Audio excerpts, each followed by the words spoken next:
Good afternoon. My name is Liam Jones, and this is my second, number 2 interview for the Veterans History Project, which is Chapter 1 of the Benzie History Project. My name is Liam Jones, but you are aware of that. And the date is December 5th, 2020, 3 p.m. Would you like to introduce yourself, sir? I'm Roger Deemer. I'm retired from the Air Force. I spent 25 years serving in the Air Force and retired as a major. Amazing.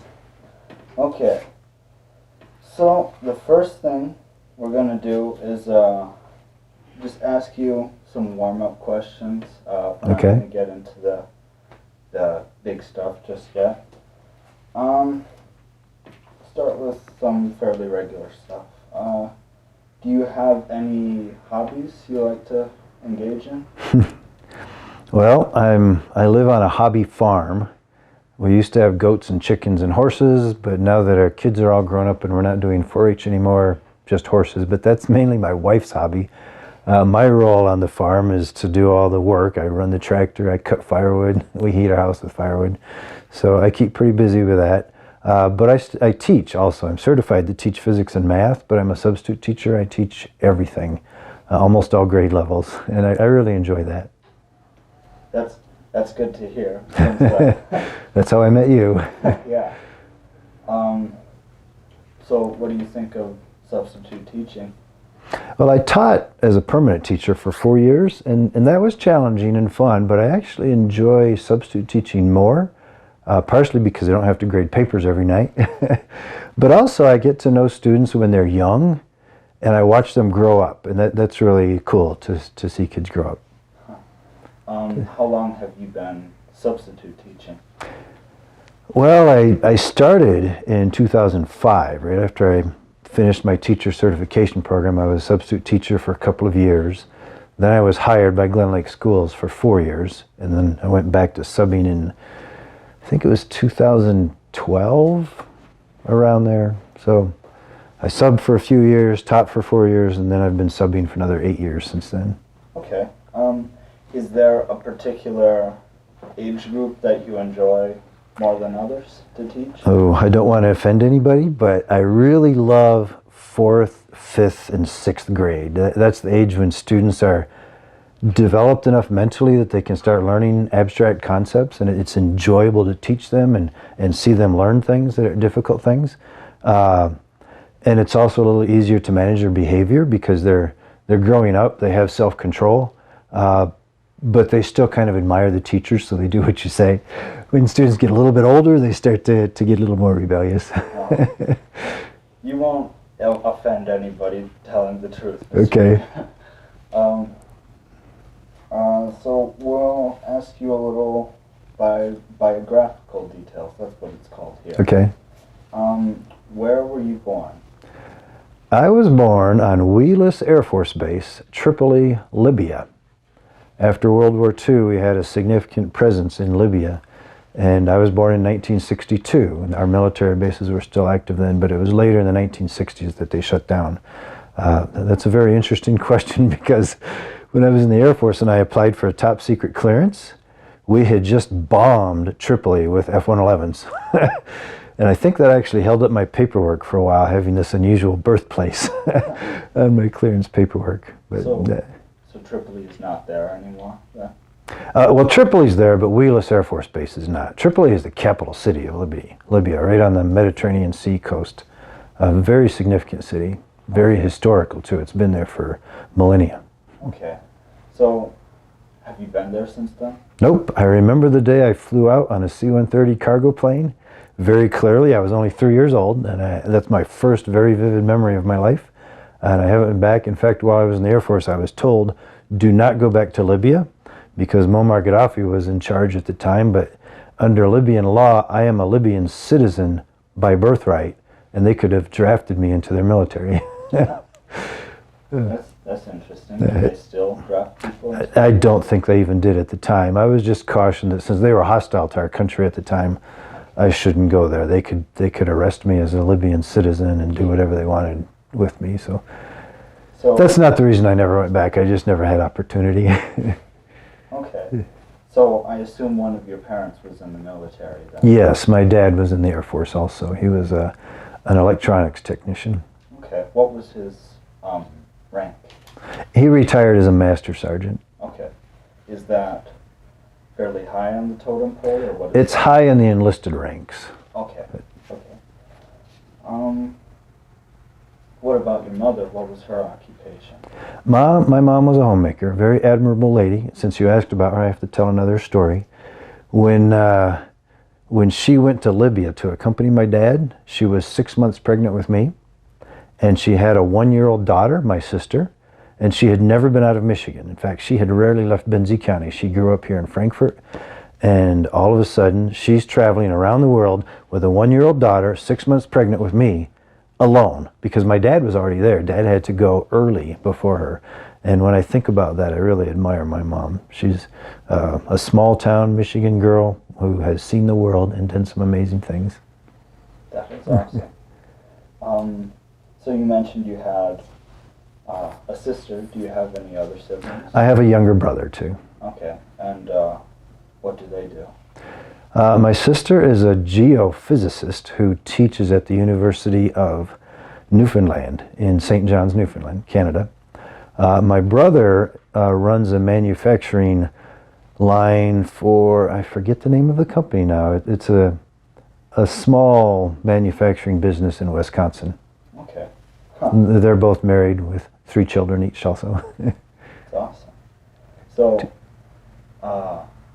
then your family is just chock full of scientists. And Yes, well, my brother's an engineer. He has a doctorate, a PhD in metallurgy, metallurgical engineering. that's My wife has a PhD in geophysics. I'm the low guy with just a master's degree in physics. just a master's degree. But That's funny. What were your parents or siblings' feelings about you joining the military? well, my dad was very proud. Since he was in the Air Force, he was proud to have a son kind of following in his footsteps, and he was extremely proud that I got an appointment to the Air Force Academy. He didn't want me to feel pressured to follow his footsteps, though. He actually tried to talk me into doing something else. When I first talked about going in the Air Force, he made other suggestions. He even tried to get me to go into the Coast Guard Academy because he thought the Coast Guard was a noble area of service. But I had the Air Force Academy bug. I was set on that. That's admirable of him to not pressure you into doing what he wanted you to do. Yeah, he wanted all 3 of us kids to make our own choices in life and not be too pressured from their expectations. What about your mother or your siblings? Well, my mom was proud of me too. When I first told her that I wanted to go to the Air Force Academy, it was the fall of my sophomore year in high school, and I had actually done very poorly in school in my younger years. In elementary school, I think I would have been labeled ADHD at the time, because I couldn't focus on school. I was one of those kids that every time the teacher gave us an assignment, I had to ask students sitting next to me, what are we doing? Because I was a space case. And I failed. I got unsatisfactory grades until 4th or 5th grade. I started getting passing grades. And even going into my 10th grade year in high school, I was still perceived as the dumb, quiet kid. My own classmates they didn't think I was very smart. And my mom, she wanted to encourage me, but when I told her I was going to apply to the Air Force Academy, she paused and she said, "Do you have a backup plan?" Because she liked me and wanted me to do my best in life, but she was realistic. That was a really far-fetched idea from the point I was at. My grades weren't up there. I didn't have the athletic background or leadership experience, all the stuff that you're supposed to have to make it into a military academy. That was not Roger Deemer. But it's a long story, but God told me in a way that that's what I was going to do with my life. And to everybody's surprise, it came true. I actually graduated valedictorian of my class in high school. I was captain of the wrestling team. I had enormous awards in 4-H. So by the time I graduated from high school, I was one of those cream of the crop type people. But my sophomore year in high school, nobody would have pictured me that way, even myself. I didn't see myself that way. That But it was cool. that just sounds like such an incredible metamorphosis. Just a change over time. Was there anything you did in particular to? I always worked hard, doing my best, and I tell students this in elementary school. I tell my life story, and I like to share with them how poorly I did in school when I was young and how good I did in high school, because sometimes people's brains and emotional maturity, they just develop at different rates. If you always do your best, excuse me, you never know when you're going to blossom, and your gifts will come to the surface, and you'll find out what you're good at. And fortunately, I really enjoyed the things I was good at too. Awesome. Well, you said you just felt a higher power pulling you toward the Air Force. Were there any other inspirations for you to go into that field? Well, I loved flying, so the Air Force was attractive to me. And during that summer, the summer before, between my freshman and sophomore year in high school, we went on a family vacation out west, and we stopped by the Air Force Academy. And I was blown away. We visited the tourist areas there and read about how cadets are the cream of the crop and the really smart people with outstanding athletic abilities and demonstrating leadership in high school. And my sister was a straight A student, always had been, and she actually got a catalog and was thinking of applying, and she would have been in the very first class that women were allowed to go there. But she decided not to apply, and she just kind of tossed the catalog aside. Now, I was kind of starstruck when I saw the Air Force Academy. I thought, wow, that is an amazing place. I never imagined myself qualifying. But just out of amazement and curiosity, I started reading the catalog because I was so fascinated by the place. And as I was reading the catalog, I started to feel this interest. And I kept telling myself, no, there's no way I could ever qualify. But when we visited, on Sunday morning, we went to chapel service at the cadet chapel. And while I was standing there singing a hymn, I had a vision. And I've never experienced anything like this before or after. But suddenly, my family was not beside me. I was wearing a cadet uniform, and I was surrounded by cadets. And it was like a hallucination, but it was fast. It was just an instant hallucination where I saw this vision, and then it was gone. And I was shocked. I looked around, and everybody else was just singing, ignoring me. Nobody else saw it. It was just me. So I kind of dismissed it. But as I was reading this catalog later, that vision kept coming back to my mind. And I just said, okay, God, I think you're speaking to me. You're telling me that that's what I should do with my life, so I'm going to go for it. And everything well, I shouldn't say everything fell into place. I had other obstacles. When I sent in my pre-candidate questionnaire, the Air Force Academy said, sorry, you don't meet our minimum qualifications. Thank you for showing an interest. And I said, okay, but God's going to do it for me. I continued. And when I took the ACT and SAT, my scores were dramatically higher, and I qualified. But then I failed their physical aptitude test because I did really well in all of the physical fitness tests except the basketball throw. They had a thing where you're supposed to kneel on your knees and throw a basketball, and I was a wrestler and a runner. I didn't play basketball at all. I just didn't have much coordination with it, and I failed that one. So they once again sent me a thank you very much for applying letter, but you don't qualify. But they allowed me to take the test again. Well, when I took it again, I had hyperextended my elbow wrestling, and I couldn't pass the chin-ups. I was able to throw the basketball that time because it was my left elbow that I hyperextended. But because I failed chin-ups, they sent me another one of these, thank you very much for applying, you don't qualify letters.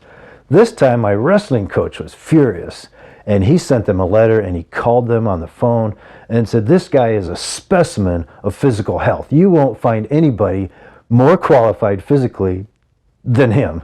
And they took his word for it. They waived the PAE, and they said, okay, you can continue your application. Then I tore my knee. Wrestling, I tore 2 ligaments in my left knee and had to have those surgically repaired. And I got a form. This was after I had passed my physical for the Air Force Academy. But I had my appointment. I was in. But they sent me this form saying, has anything happened to affect your physical status since you had your physical examination? And when I got the letter, my leg was in a cast, and I had just had surgery. I said, well, I guess I better tell them about that. So I filled out the form and explained that I tore 2 ligaments in my knee, but the doctor repaired it. He said he can have me ready for basic training in time. Well, they didn't take that. They sent me another letter saying, thank you very much for applying, but you're disqualified. That's too serious of an injury. This time, my doctor was furious. When I told the doctor, he sent them a letter and called them. My wrestling coach called them again, too. My dad called them. And the medical board, it was funny. We were supposed to report to basic training on a Monday. The Thursday before, they called me. The medical board was in session, all these doctors in a board, and they were reviewing my case. And I had just run 3 miles. I had I'd gotten my cast off a few weeks earlier. I was doing stretching exercises and strength exercises and running to get in shape. And I had just walked in the door. I was breathing hard, and Dad held up the phone and said, "Roger, it's the Dodmerb. They want to talk to you." So I get on the phone. I'm breathing. I apologize for breathing hard. I said, "I just got back from running 3 miles. How can I help you?" And they said, "You just ran 3 miles?" I said, "Yeah, it took me 21 minutes, which is kind of slow because I was a cross-country runner. I used to run it in 18 minutes, which isn't real fast, but I was embarrassed that it took me 21 minutes. And they said, "Hold on." They put me on hold and they talked and they got me back on the phone, asked me a couple more questions, and they said, "Well, Roger, we're not giving you an appointment, but we're going to let you come out here and we're going to examine you in person. And maybe we'll let you go to basic training." When they examined me in person, the lead doctor, the orthopedic surgeon, he measured me, he did some strength tests, and then he shook his head and said, "Roger Deemer, you owe your doctor a huge debt of gratitude. I have never seen anybody recover from what you went through this fast. I just don't believe it. But we're going to let you go into basic training. You be careful, don't injure that knee, and we're going to be watching you." They actually briefed my flight commander, and he was supposed to keep an eye on me. And during one flicker ball game, he saw me limp a little bit and he pulled me out. But that was the only thing in all of basic training that I missed. Everything else I did well. I excelled, and I was in superior physical shape than most of the other cadets there. And it went really well. The rest was history. That's a pretty amazing story, but That's amazing. So it sounds like you had just so much support from everybody around you for this dream of yours. Your Yes. wrestling coach, your doctor, everybody around you. I had a lot of great support from good adults in my life. That would make family. So many people jealous. I mean, yeah. I'm lucky too. I have that support as well from many people around me. But that's just amazing that you had that support around you. Thank you. I lost my place. That's all right. I'm still thinking about the story. That's crazy. So you've been talking about your experience in high school and college this whole time. What high school did you attend? Benzie Central High School. Mm-hmm. That's good. Okay. And as you know, or may not know, I'm also a wrestler. Mm-hmm. The wrestling coach now is Lewandowski. Who was the wrestling coach back then? Jerry Papazian. Okay, and he was the head coach? Yep, he was the only coach. The wrestling program back then was small. We only had one coach. And you said you also did cross country? I ran cross country and track. Okay. Okay. I wasn't very good. I was a dedicated runner. Coach Moss used to call me Mr. Dedication. That was his nickname for me, because I was slow, but I just ran and ran and ran and never gave up. Well, that's a good quality to have. Well, it gave me a lot of endurance for wrestling too. I never had a wrestling match where I didn't have more endurance than my opponent, and that gave me an advantage. That endurance was huge. That's definitely an advantage. That's why, like I do wrestling practice. I don't run cross country, so I think I am a little inferior to, like, endurance-wise Mm-hmm. to the people that do cross country on the team. But even without, even just doing football in the fall, and then going to wrestling, those practices that they have you do, I think most practices we ran, the warm-up, the running warm-up Mm-hmm. was like 2.5 miles. Wow. And Benzie is a running school. it is. I'm glad to hear the football players are running too. It definitely is. I mean, some of the football players are amazing runners, but what were the practices like back then for wrestling? For wrestling, Yeah. Coach Papazian really pushed us hard. He was big on endurance. So he would start us off with power drills at the very beginning and get us all, our hearts pounding, everybody be breathing hard, and then we do some stretching exercises. Then we do some wrestling drills, and then do some other, he back and forth. He'd run us up aerobically until we're exhausted, and then he'd go into some other exercise, some activity where we're still active, but able to cool down a little bit. And he'd keep us going for 2 hours, constant stress. And at the end of every wrestling practice, we had to go run in the halls. We didn't run 2.5 miles, but he thought, after exhaustion, he'd go running and you push that aerobic endurance a little bit farther. Yeah. Did you ever find it difficult to be a student athlete? In your whole career, like, I didn't phrase that very well. Yeah, I would say no. Okay. It was demanding on my time, but I felt like the physical fitness actually improves mental fitness, and I think being an athlete actually improved my school performance. And being a student, a serious student, mentally improves your athletic performance. They actually feed into each other. That's my philosophy anyways. I don't know if there's much scientific evidence to back that up. Well, I know physical fitness does improve mental performance. There is scientific evidence to back that up. I agree. I mean, sometimes it is time consuming, but it helps you. You learn how to organize your time so much better. Mm-hmm. And that's one of the hardest things for me, is organizing my time around being a student athlete.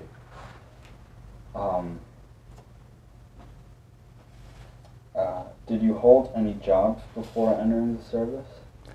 Not jobs in the traditional sense. I grew up on a hobby farm too. When my dad retired from the Air Force, he built a house right next door to his mom's house. The farmstead that he grew up on, he grew up as a farmer. So we raised a lot of our own fruits and vegetables. I raised 4-H steers. In the summertime, we would pick cherries for money. So I worked hard, but my job was farm work. I got money from picking cherries and money from selling my 4-H steers. So it was a job, but not the kind of job most people think of. When I went to the Air Force Academy, classmates would talk about, what kind of job did you have in high school? And I told them what I did. I was a one of a kind. They all said I was very strange. Well, what did the other cadets do? A lot of them bagged groceries or worked, I don't know. I had a roommate, that was his job. He earned money by bagging groceries. Nothing else comes to mind, but they had an array of different jobs like high schoolers might perform. So I think that even before you went into the military, you had all these things going for you. You were a successful student athlete. By the end of your high school career, you were just an amazing student, valedictorian. You had a job and everything. So were there any other ethics or morals or things that you always kept in your mind that you continued living by throughout? Yeah. Well, I mentioned my faith. I come from a very strict Christian background. My grandma, whenever my grandma came to visit us, we would hide playing cards because she thought playing cards were a tool of the devil that caused gambling. So my parents weren't quite as strict as my grandma. So in my home, religion was very important. We were devout, but not that strict. In my church, I was a member of the youth group, and the ethics of the Bible were the ethics that I lived by. And my parents lived by example too. They didn't cuss or swear or get drunk, or they didn't yell at each other. I only remember my parents having one argument in my entire childhood. So I grew up in a very idealistic home that lived out Christian values, didn't just preach them. My parents practiced and lived by those principles. So I saw a good example, and I embraced it and tried to live by that too. The value of clean living, treating people respectfully, working hard, being honest, high integrity, those kind of things were instilled in me. So when I went to the Air Force Academy, they have an honor code there. I will not lie, cheat, or steal, or tolerate anyone who does. That was pretty easy for me to adopt, except the toleration part. I wasn't the kind of person who would tattle on other people unless I thought there was somebody in danger. If somebody was doing something that I thought was going to cause risk injury or death to themselves or somebody else, I'd report that. But otherwise, I'd leave people alone. I didn't tattle on people so much. But at the Air Force Academy, if anybody breaks the honor code, we're bound to turn them in. We take an oath that we're going to do it. That was new to me. But as far as my own standards, I had lived by those standards my whole life, so that was easy. You answered that very, very well for a very poorly asked question. Thanks. I didn't word that very well, so okay. I apologize. No problem. So that's really cool. So we're gonna exit out of that part of the questions and just enter. I'm gonna ask you more questions about your actual military career. Okay. Are your questions being recorded too? So in the video they can hear both sides? Yes. Okay. Yeah. It just occurred to me that I'm not repeating your questions so they can hear it, but if they hear you, it's covered. All right. Yep. It's just to clarify this is all unedited. The camera can hear us both. It just hears you way more clearly than myself because okay. you have the mic on. I'm not going to take any of the video off, just the beginning and the end, just to make it a little bit shorter. All right. But yeah, if you have any other questions, feel free to ask. Okay. So, can you tell us about? Never mind. Did you leave anything behind, like a pet or anything like that when you went into the service? Well, definitely not a pet. When I went to the Air Force Academy, I had a 4-H steer that I was going to train and show at the fair, and I couldn't come back for that. So my brother, actually my sister, showed my steer and took it to auction. Okay. I apologize. I was going to ask you this a little while back. You talked about being a person of faith. Mm-hmm. What denomination of Christianity did you go to church for? Well, we were Methodists at the time. When my dad was in the Air Force, we moved a lot, and we were never loyal to any one denomination. We went to Protestant services. I was never Catholic as a boy, but growing up I was exposed to a variety of Protestant denominations, and I actually think that was good. It made me a little more open-minded. Did that translate into people you met in the military? Like, I imagine you met an assortment of different people. Absolutely. I think my open-mindedness helped me to relate well. In the military, you have people not only from different faiths, different branches of Christianity, but other faiths and atheists and people from different cultures around the country. The mindset, the attitude that people have from Michigan is different from people from Texas or New York or California. And then in the Air Force, all of a sudden I'm thrown together with people that are very different from the folks I'm used to interacting with. And that was actually fun. It was easy for me because I'd had a diverse background as a boy growing up. I had been exposed to a variety of people. But I think it's my personality nature. I enjoy learning about different things, including different people. I enjoy different branches of science, but I enjoy people with different perspectives on life and personalities and things. Did you ever witness or receive disrespect by people of different backgrounds or religions? Occasionally. It's pretty rare. People in the military learn to treat each other respectfully. That's one of the cool things about the military. Not all. There are exceptions. I remember a captain. When I was a lieutenant, there was a captain in our unit at Cape Canaveral when we were launching rockets. We're all engineers. And this guy, anybody that was different from him, he just was offended and insulting. I never understood where he was coming from, because he was always unhappy. He was always angry and complaining and criticizing people. But what was his face? I don't know. Okay. Huh. So you entered into the Air Force, correct? Yes. Is there any other reason that you chose to enter into the Air Force specifically, other than your father and your?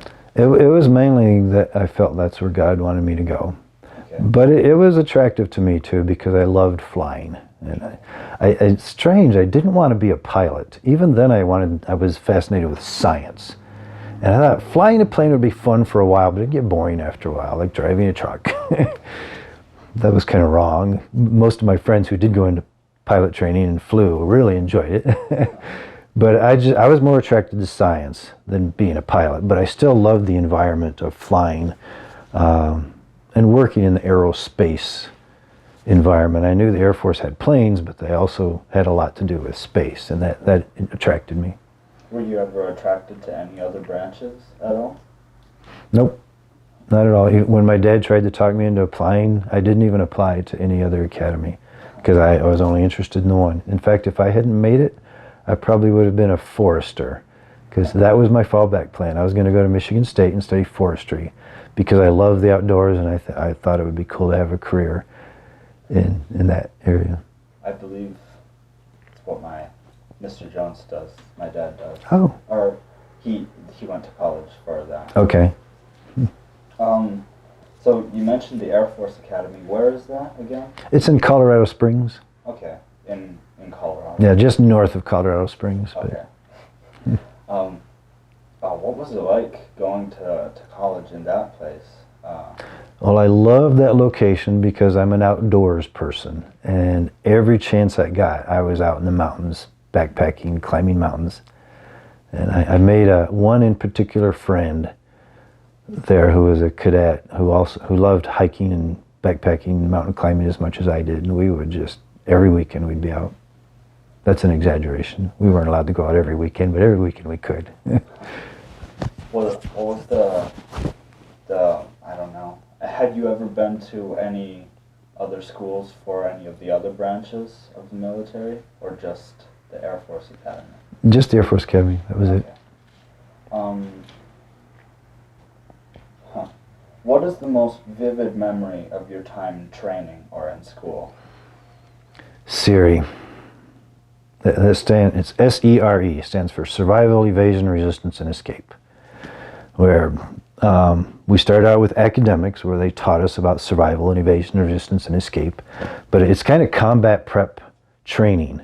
But after the academics, they took us out in the mountains and put us in survival camp, where we had 10 days with almost no food. We had to build our own shelters. They sent us out on a trek with people chasing us that had weapons. They wouldn't really shoot us, they were loaded with blanks, but they were people playing the role of enemy trying to find us, and we're using a compass and a map, a topographical map, navigating through the forest trying to get to our safe checkpoints where the friendlies are without getting caught by enemies. That was quite an adventure, and it was very difficult, the most difficult thing I'd ever done in my life, but very enjoyable at the same time. I love being out in the mountains. But after that, they captured us.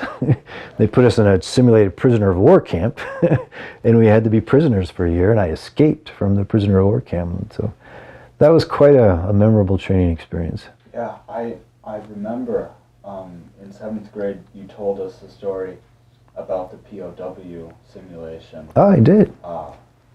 Yeah, that was, I remember just listening, just. Did I tell you about the hailstorm?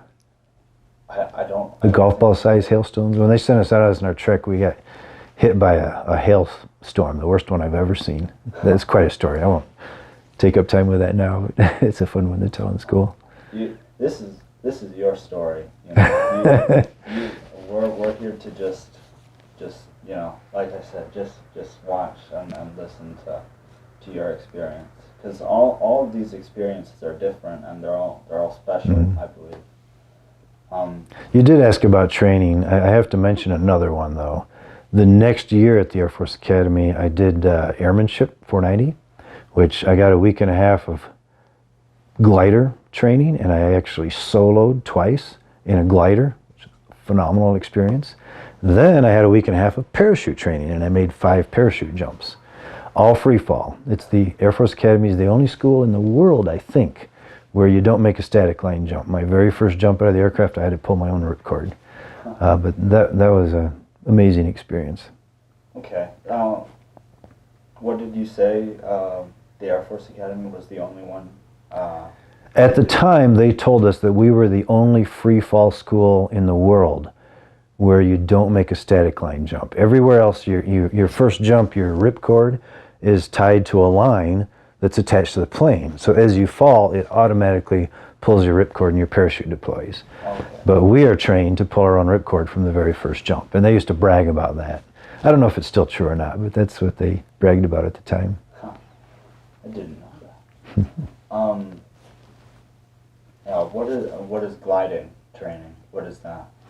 Flying a plane with no engine. Okay. So we went up on it behind a tow plane. They had a propeller-driven plane, and we'd be attached with a rope, and they'd fly up to altitude until the glider got to I think 2,000 feet above ground level, and then I'd pull a handle in the glider, and it would release from the tow plane, and I would fly without an engine, looking for thermals. If you find a thermal where the air is rising, you can circle the thermal and go up in altitude. I never found a good thermal, so my glider flights were all about 30 minutes. That's how long it took the plane to come back down and land. Huh. Well, how do you go about finding thermals? On a sunny day, you can guess where they might be. If there's areas where there's not a lot of green, areas where there's brown or dark pavement, that's where the sun tends to heat the ground and the air above it, and the air will rise, the hot air will rise. But in a glider, you can feel it. When you go through a thermal where the air is rising, you feel it pushing the plane up. And when you feel that push, you bank and try to circle and stay in it. We also have an altimeter. When the altimeter starts to spin, you're going up or down by the direction the needle's spinning. Huh.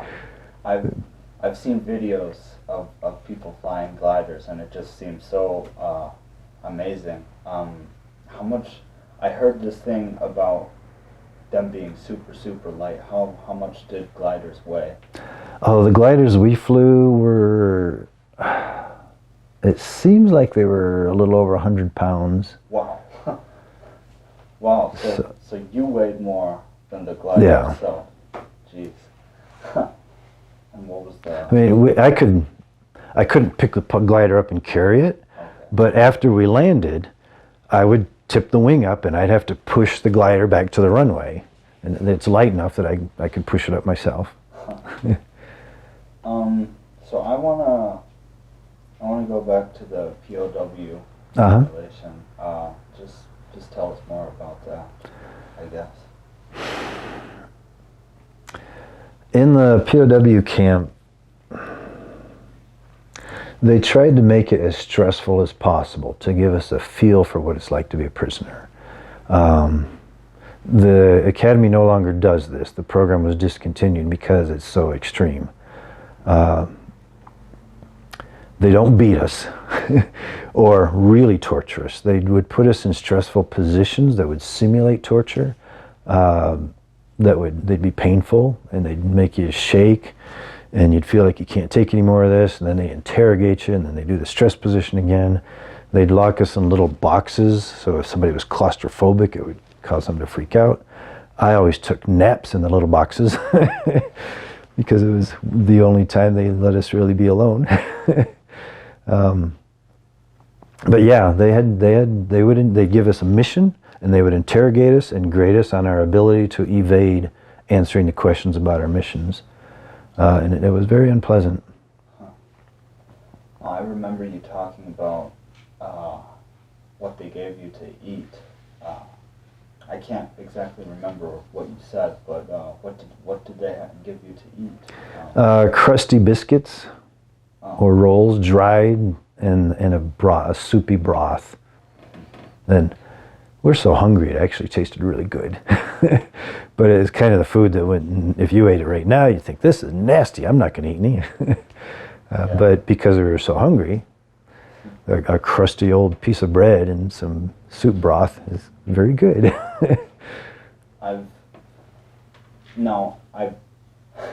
I've never ever in my life been through a situation as stressful as that, or I don't think I've ever been that hungry in my life. But I have gotten a sense of a certain appreciation of food, because I've been backpacking so many times that sometimes we eat little meals a couple times a day, and you learn not to waste anything, and to just cherish everything, and that's just me. Did you ever feel anything like that after that? Well, the trek that I mentioned, we spent 3 days backpacking. We didn't have real backpacks. We made packs out of parachute material and parachute cord. And we had a rain poncho, a sleeping bag. And I think that was about it. Wrapped up in parachute material and parachute cord, and we'd tie it to our backs. So our backpacks were pretty light because there wasn't much gear. They didn't give us hardly anything.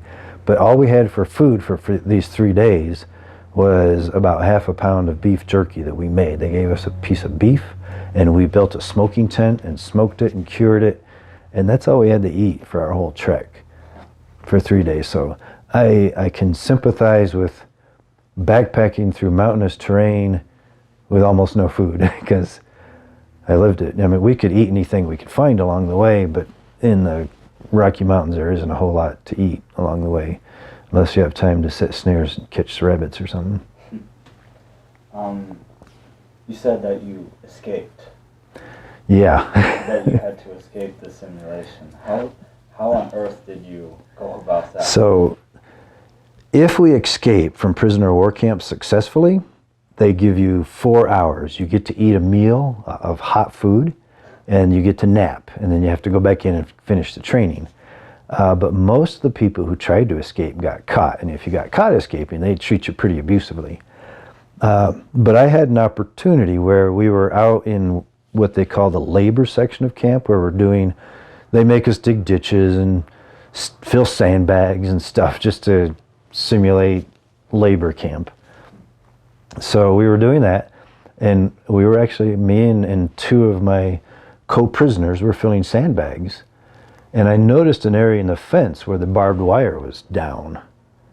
So I was stacking our sandbags in front of this.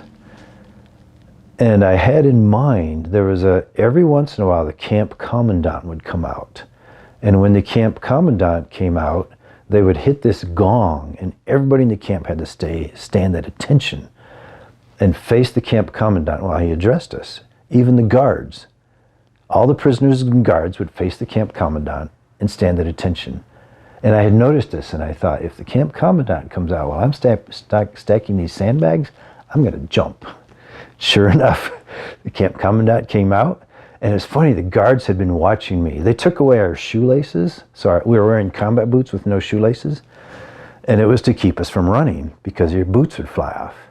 Well, I had wrapped my pant leg around my boot and tucked it in a way to kind of constrain my boots. One of the guards saw me doing that, and they thought, this prisoner's getting ready to run, so they were watching me. But when the camp commandant came out, they all faced him, and I booked, and they didn't notice. Nobody saw me jump over the fence. It wasn't until a couple minutes later, because they'd been watching me, they looked around, he's gone. So I heard him. I was evading through the trees. There were some trees near the camp. I ran to the trees, and then once I got in the trees, I walked, and I was going from tree to tree, bush to bush, trying not to be noticeable. And I heard him sound the alarm at the camp, and I could hear guards yelling, "We have an escapee." So I found a thick patch of grass. I just laid down in it, and I could hear the guards walking all around me, searching for me. I could hear them talking, and then finally they gave up. I heard them walking back. And once they went back to camp, I went out and There was a checkpoint we had to go to if we escaped. I went to the checkpoint and got my little ticket. And then I had to come back to camp and show them my ticket that I escaped successfully. It was fun. That's crazy. That's awesome. That's pretty brainy. I don't know. It was a little bit risky too. If I had gotten caught, it would not have been pleasant. But it's just the thing I was most proud of was that I had the foresight to hide in the grass and not keep sneaking. I was listening. I knew they were searching for me, and I knew one of the guards walked about 10 feet away. If he had looked right down at me, I was just laying there. But he wasn't looking down. He was looking out. And he just looked right over me and didn't see me there. And when you're trying to evade capture, the most important thing is to make yourself kind of blend in with the environment and be still. Because the eyes catch on movement. Anything moving, you notice that. If you're still, the human eye doesn't really key in on things that aren't moving. So, you mentioned that this one guard was suspicious of you, Mm-hmm. and he took your shoelaces off. Well, he didn't take my shoelaces. They took everybody's shoelaces when we checked into camp. None of us had laces in our boots. Okay. He just saw me tucking my pant leg around my boot, and that was a sign. He knew I was thinking of running. So he was suspicious of you. Yeah. How would that situation have worked out if that was an actual prisoner of war camp? Do you know how they would have reacted if they saw you tucking your pant leg in? Probably the same thing. Okay. Because that's not enough to really react to. I don't know. They might take my boots away in a real camp. If they suspect you that you're getting ready to run, they might take your boots away, beat you up a little bit. I had a supervisor. My last assignment in the Air Force, when I was a professor of leadership, my immediate supervisor, his name was Norm McDaniels. He had been a prisoner of war in Vietnam for 6.5 years. And he would share some of his experience with us. And when he was a prisoner, they would beat him for no reason. And you look at a guard. You're not supposed to look at them. You just make eye contact with a guard, they'll beat you. So if they noticed me tucking my pant leg into my boots and they thought that was suspicious, they'd probably beat me. Maybe take away my boots. They're pretty brutal in a real camp. That's crazy. I can't imagine. Well, I can, but we don't treat our prisoners that way. But in Vietnam they did, and I've heard similar stories from other prisoner camps. So, remind me again when you enlisted, or you didn't enlist, correct? Right, I was a commissioned officer. Okay. Remind me again, what time period this was? Okay. So I went to the Air Force Academy in 1980, and I graduated in 1984. Okay. And that simulation was during your college year? Yeah, that would have been the summer of 81. Okay. The Syria. Did people, did civilians, did regular people know about Syria? Yeah. No? Okay. There's some parts of it were classified, but most of it was public knowledge. Okay. What did people think about that? Most people admired it. They knew it was tough training. And so, I've asked this to everybody I've met, pretty much all veterans I've met. I'm very curious about the public's general opinion of the military. What was the public's general opinion of the military back when you were? During my years, public opinion was good. Okay. My dad served during the Vietnam War when military people were treated disrespectfully, which is very sad. But I have never been disrespected, not directly. Now, my mom told me that when I went to the Air Force Academy, some people asked her, why is he going in the military? He's so smart, he could do something useful with his life. And she was very offended with comments like that. And I was kind of surprised, but not too surprised, because I know a lot of people here don't really understand military service. They didn't understand that I was a scientist and I was working on state-of-the-art technology in the Air Force. They saw the military as where people go who aren't too bright, who can't get a good job, and they carry guns around and do push-ups. A lot of people just don't understand the demands of military life and the variety of careers you can go into within the military. Yeah, I've been fortunate.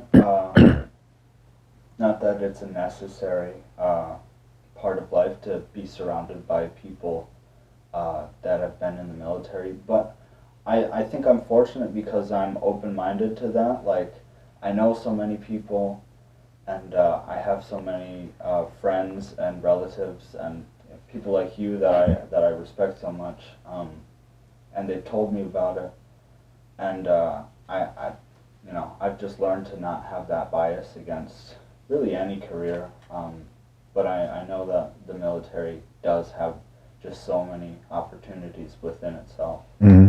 Good. But yeah, I think you're right. I think a lot of people still do not know about like all the different things you can do within it. My daughter is a combat medic in the Army right now, and she is taking night classes, and the Army is paying for it completely. She's getting college credits, 100% paid by the Army, which is very wise of her. Yeah, I know a gentleman who went into ROTC, also for the Air Force, and the Air Force paid for his entire college education. He didn't go to the academy, but he went to Johns Hopkins to be a doctor, and they paid for him to go to Johns Hopkins.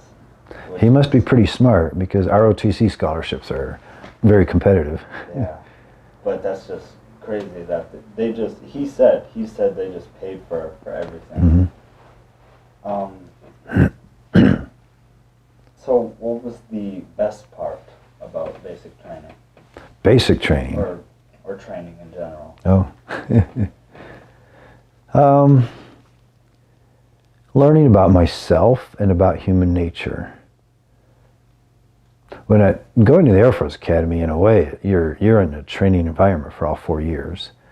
And just the last couple of months before graduation, I did some real serious soul searching, asking myself, was this really worth it? I gave up 4 years of my life. And I've been harassed.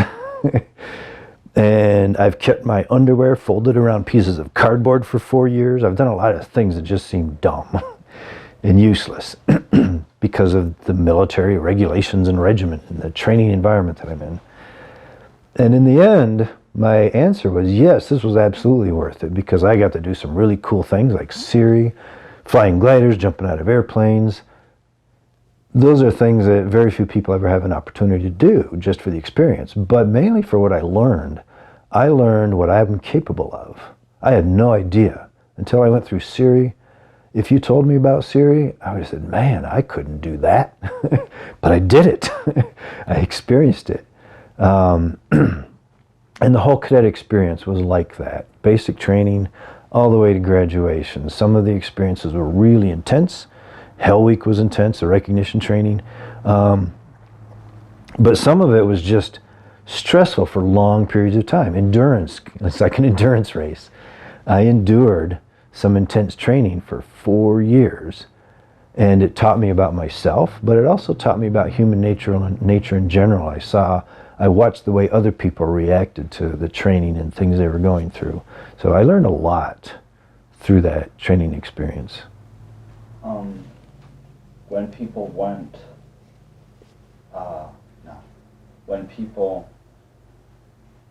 into the academy, are they allowed to just drop out and quit? Say, I can't do this? Yeah. In fact, the washout rate, my class started with a little over 1,600 cadets and just over 1,000 graduated. Wow. So we had over 600 cadets drop out from my class, and that was a low attrition rate. My class did pretty good. We were a good class. It helped each other out. Some classes where you get a little dysfunction in the class and cadets aren't supporting each other well, you can have very high dropout rates because it's so stressful. Some people can't handle it. Some people just change their minds about what they want to do with their life.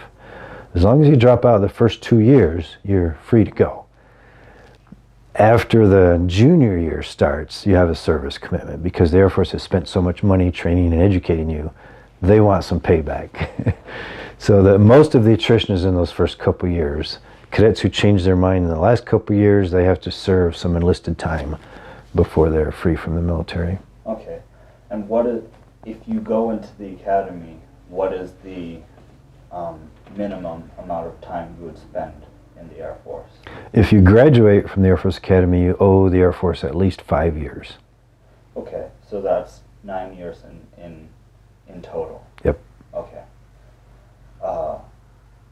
And if you didn't graduate, but you went all 4 years, but if you didn't graduate, what Well, if you drop out in the first 2 years, you're free. Okay. But as I said, in the second 2 years, it depends on the point. The longer you stay in, the more years you owe. Okay. So, I imagine you had just so many people that you met that educated you, especially in college, not just in the military, but in college. Do any particular instructors stand out during your experience? There was one of my astronautical engineering instructors named Jack Anthony stood out. He was a man of extreme integrity and devotion. He gave so much of himself to cadets. He just very impressed me, and I kind of wanted to be like him. Another guy that comes to mind wasn't a professor. He was actually a chaplain, Chaplain Charlie Baldwin, and for very similar reasons. He had been a helicopter pilot during Vietnam, and he had some amazing stories about rescuing downed airmen behind enemy lines with enemies shooting at his helicopter. I was very impressed with that. But also he had that same character, very high standards of integrity, and he gave so much of himself to cadets. I was just very impressed with him. And I asked him to give me my oath of office when I became a second lieutenant and took the oath. I asked him to administer the oath because I admired him so much. And he was a captain at the time. He ended up making Major General before he retired from the Air Force. Wow. And you said he was a chaplain? Mm-hmm. Okay. Yeah, he'd been a helicopter pilot. And then he actually left the Air Force and went to seminary and came back into the Air Force as a chaplain. Okay. My pastor's son is a chaplain in the Army. Oh, cool. And I've never talked to him about it, but I think that's a cool job to have. Do you think that he helped you faith-wise? Absolutely. He was not just an outstanding example of integrity and giving, but in his faith. Did you... No. The way he lived it out. Huh. Great example. Yeah, my grandpa was also a helicopter pilot. What kind of helicopters did he fly? Do you remember? I can't remember what kind of helicopters he flew, but he was also in Vietnam. He was in the Cobras. Okay. The Cobra groups. I'm sorry if I'm saying it wrong. That's a hardcore helicopter. Yeah, he crashed like over 20 helicopters on purpose. Because that's what they do, I guess. Oh, by not destroying the helicopter, but just kind of rough landing. Well, like, from what I can tell, what he did was he had the Cobra and then the other helicopter, and they would fly right just above the treetops. Mm-hmm. They would just fly over the jungle looking for the enemy. And then once the enemy shot at them, they would shoot back. But a lot of the times, the helicopter was crashed because it would take so much gunfire. And yeah. And, yeah, he did it a lot. But yeah. I bet he has some amazing stories, if he's willing to talk about it. Yeah. I hear them mostly from my dad, because he was very open to his kids about it, I guess. Not extremely, but he told them stories. Mm-hmm. But I get them mostly from my dad. Okay. So did you qualify for any equipment? I understand, like, you were an engineer, or what did you do? Well, my first assignment was astronautical engineering. At the Air Force Academy, I double majored in math and astronautical engineering. And I went to Cape Canaveral, which was a dream, launching rockets, putting satellites into space. So I was an astronautical engineer. Then I went back to graduate school and got a master's degree in physics, engineering physics, and I specialized in lasers. So at that point, I went from being an engineer to a scientist. I was a physicist. So, okay, just trying to get this straight. So you went to the academy, and then you went to Cape Canaveral after you graduated. Right. And then you went back to the academy? Or no, I got my master's degree in Dayton, Ohio, at the Air Force Institute of Technology. Okay. Huh. Which isn't a training environment like a military academy. It's a school. Okay. You focus on higher level learning, and they make sure they get their money's worth out of you there. They pushed us really hard. I learned as much getting my master's degree as some people do working on a PhD. Huh. Jeez. Were there many other people from the military going to that school? Oh, that's strictly Air Force. The Air Force Institute of Technology is all Air Force officers. Oh, it's in the name. That's done. Yeah. Did you receive any promotions while you were in training? As an officer, my promotions were pretty much on schedule. I went second lieutenant, first lieutenant, captain, major. Okay. And I didn't make lieutenant colonel. Okay. But you got to major. Mm-hmm.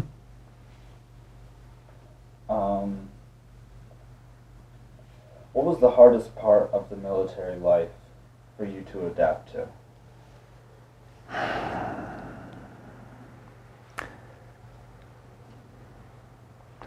Having family in the military. When I got married, having to travel on temporary duty assignments and leave my wife at home was hard for me and hard for her. And then I enjoyed moving, but my wife didn't. Moving was very stressful for my wife, and that was hard for me. That my career was stressful for her. What about your immediate family? How did they react to like all this training that you were undergoing, like Siri and everything? Like, what did your parents think about that? I don't know. I told them, I wrote letters and called. My parents and brother and sister seemed kind of impressed with what I was going through, but I don't remember very clearly how they reacted. Were there any points where they were nervous for you at all? No. I chose a career field where I was safe. Okay. I never saw combat. I volunteered to go to Iraq and train their acquisition professionals after the Iraq War. That would have been dangerous because there was still a lot of terrorism activity at the time. But they sent a younger guy instead of me. By then I was kind of old. Okay. What was the easiest part of the lifestyle to adapt to?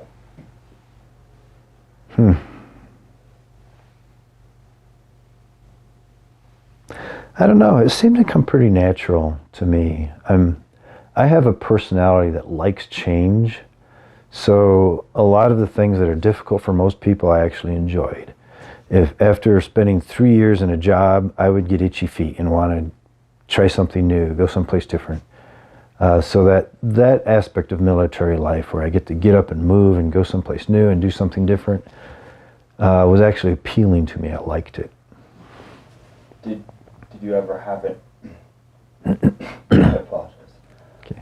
Did you have any friends or classmates that had a difficult time adapting to those kinds of things? I had a classmate at the Air Force Academy that I went through basic training with, and she struggled. And our whole flight worked really hard to encourage her and help her. And she quit just before our recognition training, which is called Hell Week because it's so hard. That was extremely stressful for us because we cared about her. I mean, when you go through basic training and dual year, all the difficult training as a unit, a group of people, you help each other out and you care about each other. And when somebody stresses out and just has, even if they're having difficulty and wanting to quit, that's hard. When they actually leave you, it's like there's a hole. You come to feel like a family, and all of a sudden a person is ripped out of your family and they're gone. That was really hard when she just, one day she's there and the next day she's gone. Did you ever hear about what she did after that? Nope. I I had friends in the Air Force too who would separate from the Air Force, and that wasn't as stressful. You know, they just decided they didn't like Air Force life. They'd go to civilian life and do something else. That was routine. That's part of military life. People get out and pursue other careers. So, I've been in a whole bunch of different teams. You know, I've done things in sports and stuff, and I've experienced the feeling of like somebody who I care about on the team who's having a really hard time, and you know, the entire team, especially with wrestling. I think wrestling, a lot of people, it doesn't get that much recognition in our school, but I think it should, because it's really one of the most dedicated teams in the school. I noticed that when I was a wrestler. A lot of people think wrestling isn't a team sport because you perform individually, but you wrestle together and you train together. And in cross country, you felt like a team because you're all competing together, but you're out running. Running is a little bit of a loner activity. But in wrestling, when you're training and learning moves and working with each other, you're pushing each other, there's a lot of interaction. And a wrestling team, from my experience, members of a wrestling team develop a strong sense of cohesion. Yeah, it's like, you know, with a lot of things I do, there's just it develops over time, but after it breaks in, like, it's just this sense of brotherhood, you know. Even if you don't like a person as much as other people, you still have that respect for them, and you're still going to cheer them on when they have their match, or finally get into the game, or whatever they're doing. And there have been people that quit because they just are sick of it. And, I felt like a sense of guilt, you know, before, like, yeah, you feel almost like you failed because they didn't succeed. Yeah. Because you're trying so hard to help each other succeed. Did you experience that? Yeah. When Cheryl left our flight, I think all of us felt a little bit of guilt because we tried so hard to help her.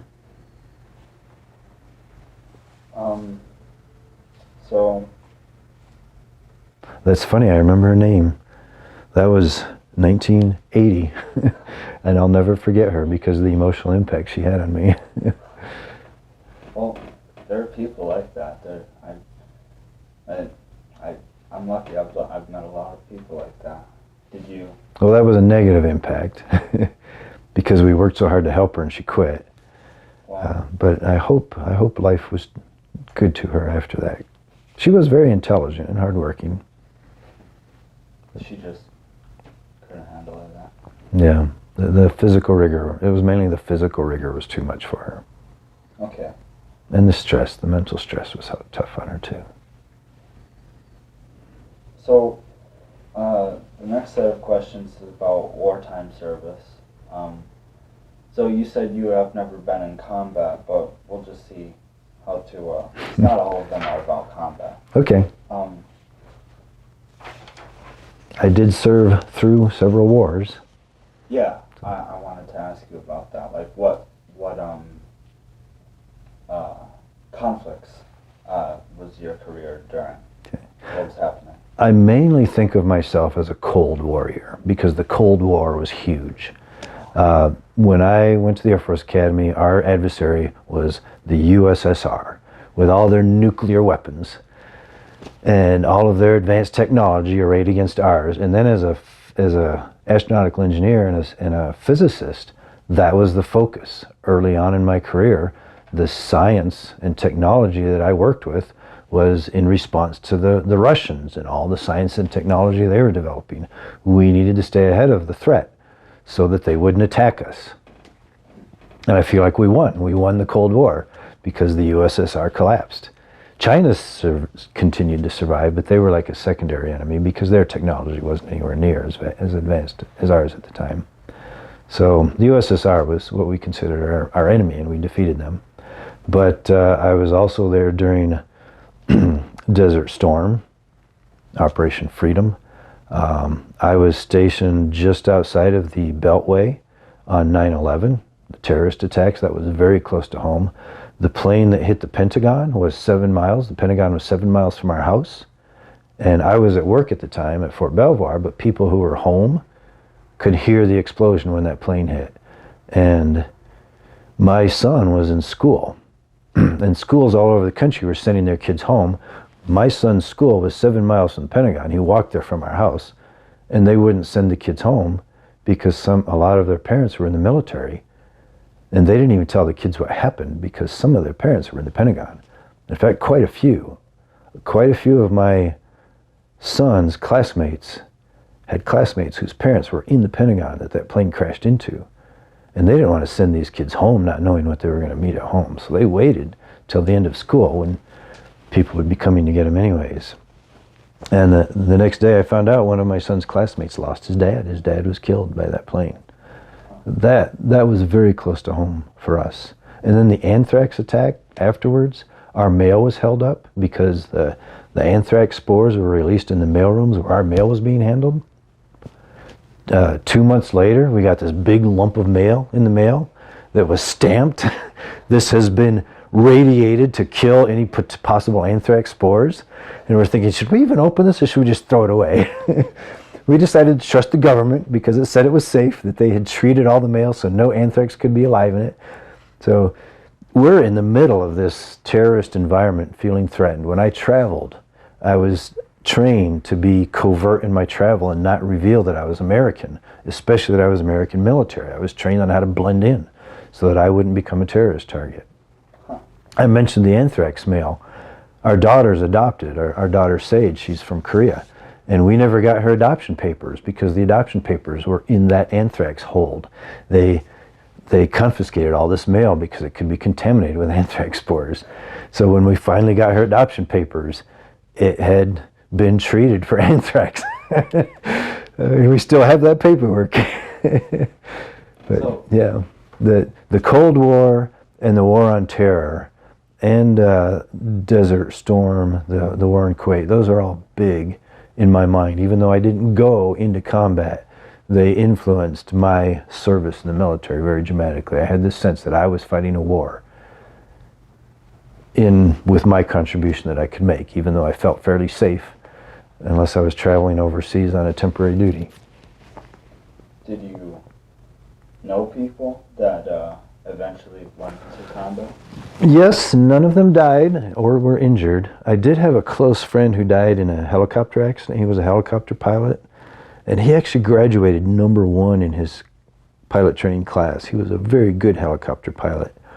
But something happened and his helicopter crashed and everybody died. He was flying Blackhawks. He was a Blackhawk pilot. And the investigation, and I don't think they ever figured out what caused the crash. That was tough, losing him. He's a good guy. I'm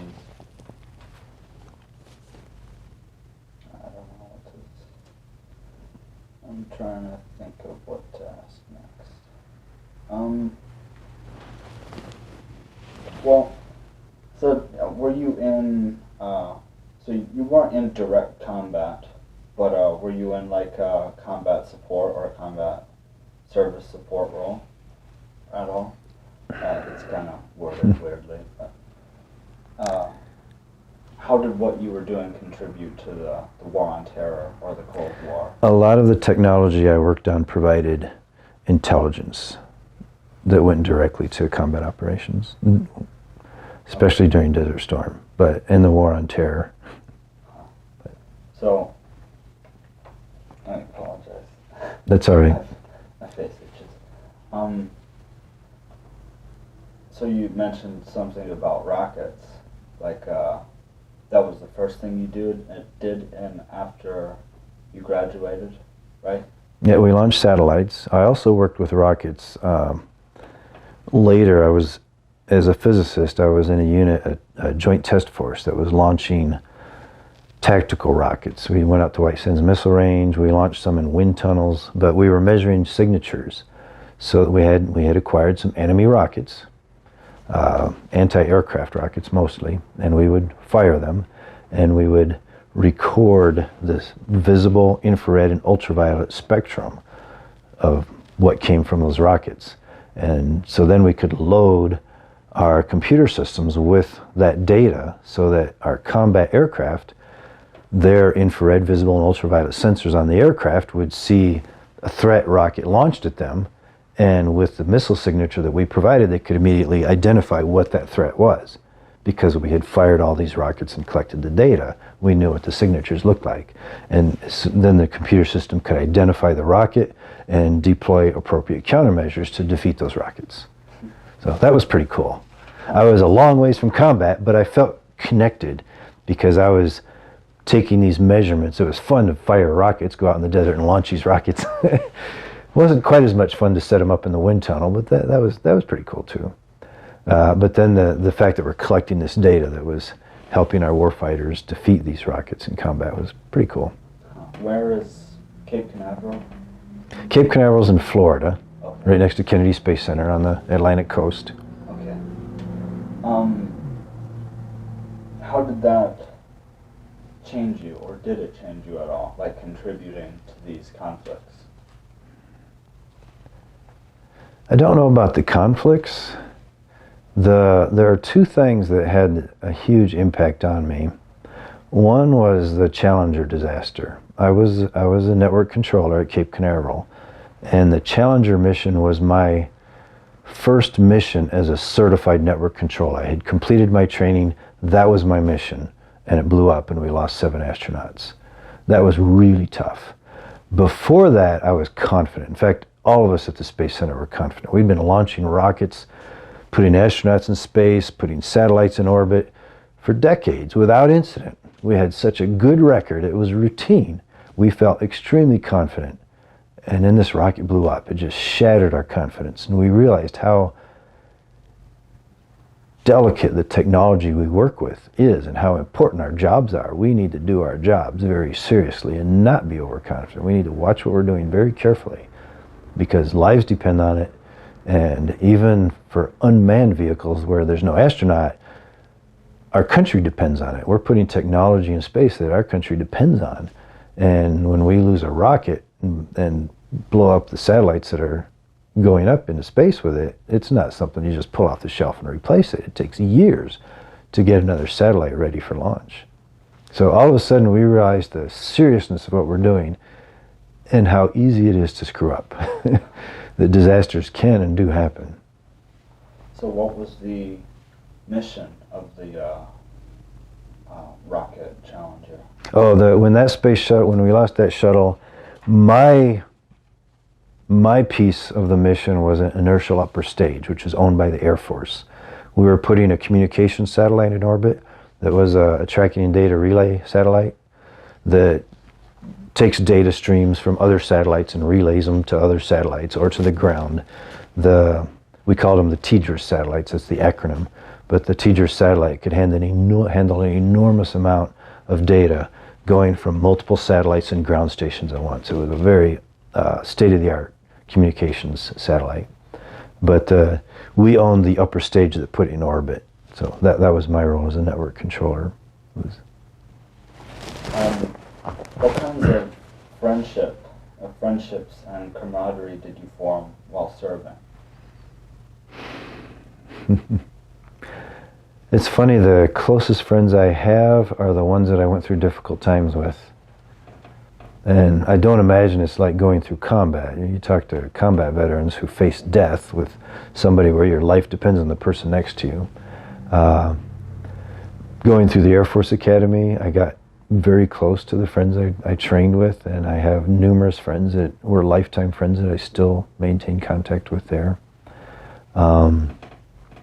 I felt a strong kinship with the people I was working with at the Space Center when we lost the Challenger.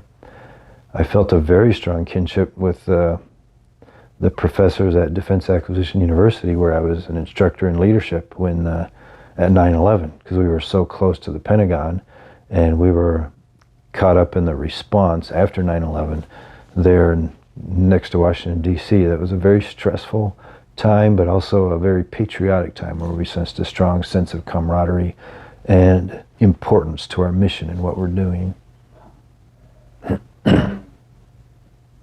So you said that some of them you're still friends with. Mhm. Huh. I have a lot of my Facebook friends are military members that I served with. That's funny. I was going to say something. I just find it funny how that works. You know, sometimes you meet somebody who's so special to you and you think you're going to know them for the rest of your life. You think you're going to grow old with them. And then, especially, it's happened in elementary school. Like, you think you're going to climb Mount Everest with them or something. And then one day they just move away, you know. And I just think it's funny. Like, there are people that meet their best friends or their future wives or future husbands in kindergarten. I know somebody who did that. You know? That's pretty rare. But yeah. Oh, well, yeah, it happens. it's Yeah, rare, but it's just strange how that it works. And then other people have to go to other countries to find the people they love or the people they're going to be friends with for the rest of their lives. I have a lot of really good friends that I have lost touch with too. When I think about my life, there are a lot of faces, personalities that come to mind that I have no idea what they're doing now, but they were still very close, good friends. You can only maintain contact with so many.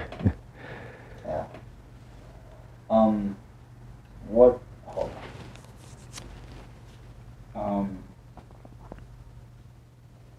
What did those friends that you made?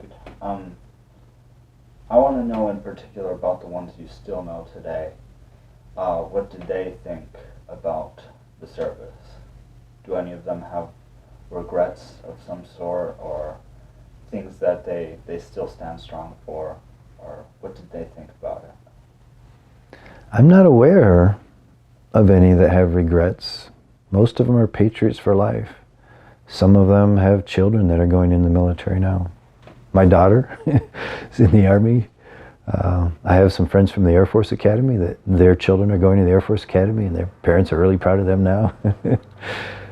I have one friend who has a daughter who went to West Point instead, our rival military academy. What's that? West Point's the Army. Yeah. I know both of the West Point graduates that went to Benzie. Is the one you're referring to Sierra Pauline? Yeah. She's now. I was referring to a Air Force Academy graduate whose daughter went to West Point. But yeah, Mr. Pauline's daughter is at West Point. I was really excited when I heard that she'd gotten her appointment there. Yeah, I know her other sisters, and she shows me like pictures of her in her uniform, and it's really, really cool. There's also a former football player, John Plumstead, who went to West Point, and he's still in the Army. Mm-hmm. But he came over once and he talked to the football team, and it was so cool. It was a couple years ago, but he was in one of the most successful Benzie Central football teams, and he went there for this one game and like during halftime, and he just pumped us up. Cool. It was so cool. It was, yeah. How did you stay in touch with family and friends during Cape Canaveral and your experience? Most of my years in the Air Force, I did a lot of letter writing and occasional phone calls. Mostly phone calls were just for my parents because we had to pay long distance bills back then. Or pay by the minute. When you make a long distance phone call, you pay for every minute that you talk. So we were more reserved in our phone conversation back then. I can't imagine. Military life is a lot different now with the communications technology that's available. Yeah. We can talk to my daughter every day. We text each other. In fact, we communicate with her as much now as when she was in our house almost. Huh. So, you mentioned something about military life being so much different nowadays. The communication is a lot different. You know, when I was in the Air Force, I relied on letter writing. I wrote letters by hand. And then later, before I retired, email got pretty popular. I could email my mom. That was nice. Well, is the Air Force itself very different now than it was back then? I don't know because I'm not in, but I imagine it's changed quite a bit. I know the uniforms are different. Training is a bit different. I know training at the Air Force Academy seems to be focused more on technical knowledge than what we would have called harassment. They're trying to transition more to, they want the training to be intense and difficult still. They're not trying to make it easy, but they want to have direct learning objectives from the training, where when I went through basic training in particular, there were a lot of things that were just harassment. There was no practical application to leadership in the military. They're just trying to make it hard for you. But, okay, so did you ever meet anybody, did you have contact with other members of other branches in the military while you were doing things? Like, were there people that weren't in the Air Force in Cape Canaveral, for example? Not many. Cape Canaveral was an Air Force station, and space is an Air Force mission, and Navy and Army don't do much. In fact, if the Navy wanted to launch a satellite and put it in the orbit, the Air Force did it for them. So we were the military launch organization. And then in that regard, we did interact with, I don't ever remember doing anything with the Army. We had some CIA customers. We launched intelligence satellites. And then occasionally we'd have Navy, because Navy had some satellites that we'd support. When I mentioned missile signatures, that was a joint test force. I had a lot of Army people there. The Army was very much interested in tactical missile signatures. So I worked with a lot of Army, a couple Navy, but mostly Army in that assignment. I worked international programs for a while, where we interacted with the other services in coordinating international cooperative programs. We were developing technology with other countries who were working on similar technology to what we're developing. And then my last assignment as an instructor, a professor of leadership, that was at an Army base, Defense Acquisition University, and then we had Air Force, Navy, and Army instructors there working together. And that's probably where I worked the most closely in a joint service environment. And we were actually instructors of leadership, sharing notes about differences in our services. So that was kind of very eye-opening. Tell me more about being an instructor of leadership, or how did you do that? Technically, I was a professor of program management and leadership. That was my title, professor of program management and leadership. Okay. The program management side was kind of mundane. You're teaching risk management principles, financial management principles, contracting. There was important information, and some of it actually quite interesting. Risk management is actually huge. I try to explain risk management to people because life is full of risk management. This coronavirus pandemic is all risk management, and people are constantly expressing opinions, pro and con, the measures that we're taking, and they don't understand risk management at all. And when I explain, well, you do this because it reduces the risk this way, and you're mitigating high risk or low risk or moderate risk with these kind of measures, all of a sudden I can see in their eyes the lights click on. I said, oh, that's why we're doing this, where they didn't understand it before. Risk management is everywhere. And that's a program management philosophy that I taught. Leadership, though, was fascinating. To learn how to teach leadership, to try and get people to understand human psychology and teamwork, and how you get people to work together in a team and lead that team, different techniques you can use when they're applicable in different situations. It was a very exciting field to be an instructor in. Okay, so you were just teaching people about like the psychology of being a leader? Well, you have to understand human psychology. Well, you don't have to. Some people have instinctive leadership abilities where they just do things and people follow and they don't know why. But if you understand how the human brain works and what drives human behavior, you can be a better leader. No matter where you land on the leader spectrum, by understanding human psychology, you can be a better leader. So that was one aspect of it. But we actually focused more on team dynamics. What helps people work together in teams, because that's military leadership. You're not working individually with one person manipulating their psychology.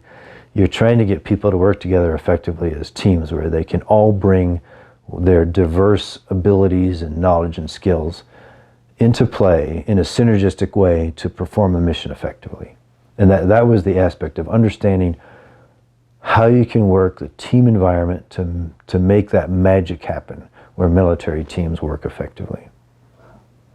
So you were put in that position for a reason, I imagine. Did you, like you said, ever notice people gravitating around you, like just automatically following your lead? You know? Sometimes. I wasn't given that role because I was a gifted leader. I did have a leadership gift. It was a subtle one. I had one supervisor who recognized me as one of the most outstanding leaders he'd ever supervised. I had another supervisor tell me I'm an average leader. He just didn't see my gift. But it's my leadership style was one of connection. It's not a grandstanding leadership style where I'm noticed. In my leadership style, my team performs well and they get the recognition. You can see what they're doing. But I lead in a subtle, encouraging way, an interactive way, where you don't see me much, which is a leadership style that we taught. When I was a professor of leadership, I actually learned what my leadership style was called. There's a name for it. But there are other leadership styles that are more dynamic, that revolve around the personality of the leader, where the leader is admired and they stand out. And that's the kind of leadership style that the military tends to recognize and promote. So I got selected to be a professor of leadership mainly because I volunteered. It's a dead-end job. People don't get promoted from there very well. And that's part of the reason I never made lieutenant colonel. As a scientist and engineer, I was competing against people with combat experience. So my competitiveness for lieutenant colonel wasn't very high to begin with. And then when I became a professor of leadership, I knew that that was the end. I was going to retire as a major. So a lot of people don't choose to be a professor because it's not really good for promotion. People who volunteer to go there, it's because they care about what's being taught. And usually we're experts in our field. And that's why we want to teach. So I volunteered. They did a quick background check of my experience and my performance appraisals, and they could see that I would be a satisfactory leader, so they took me. But it wasn't a reward for being a dynamic leader where everybody said, this guy's really awesome. I just wasn't that noticeable that way. I think it's equally as honorable to be that sort of leader. Oh, thank you. To be it's not just true. I respect you because of that, and that's not the only reason I respect you. But I think it's an admirable thing to do. I think I agree with you. Everybody has their own little thing. I'm not really sure what mine would be, but I have been put into leadership roles, and I think it is helpful to connect with the people you're supposed to be protecting and helping. It's interesting. I'd like to learn more about it, honestly. Mm-hmm. Yeah, it's an interesting thing, leadership. Leadership is fascinating. What did you do for recreation or when you were off duty? I like to be outside. I'm into fitness, so I spent time running and exercising, but I like backpacking, camping, hiking. Okay. Did a lot of that. Did you get any jobs while you were off duty, or were you not able to do that? No, Air Force was my job, and I really couldn't do anything else. Okay. My schedule was very unpredictable, So there was no way I could take on another job outside of the Air Force. Do you recall any particularly humorous or unusual events?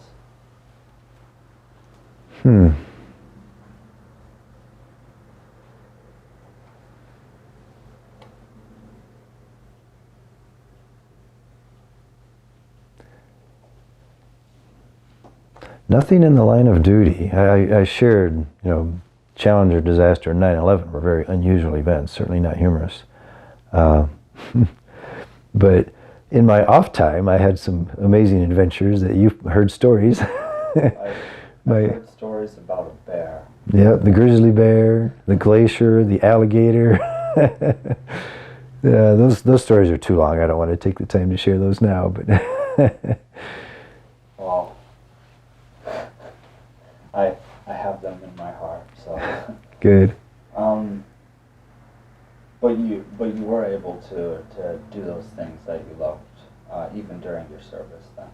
Yeah, the church was really big for me too. Okay. The entire time I was in the Air Force, I was devoted to church wherever I went. When I moved, I'd visit churches and try to find one where God was calling me to serve, and I was very active. I was a deacon, a Sunday school teacher, a youth counselor.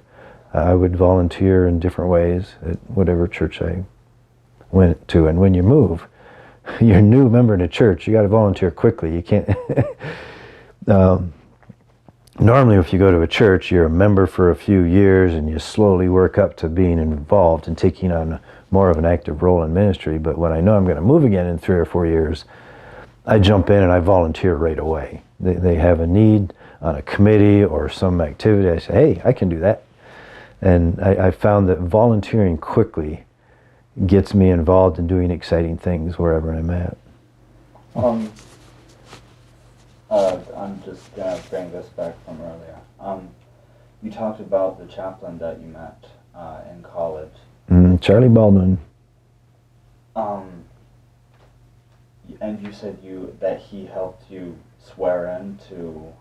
Yeah, he administered the oath. Okay. When you take your oath of office in the military, you have somebody who says the oath in fragments and then you repeat it. You hold up your right hand, you say, I, Roger Deemer, solemnly swear to uphold and defend the Constitution of the United States.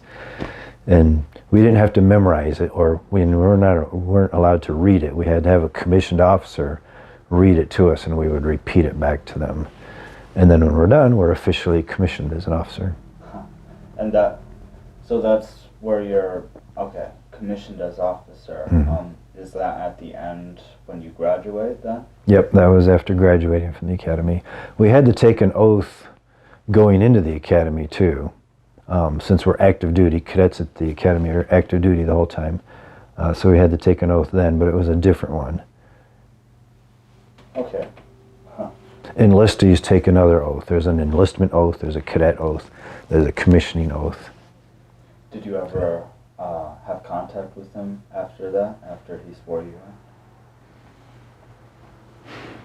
in? No, not direct contact. I followed him on the internet.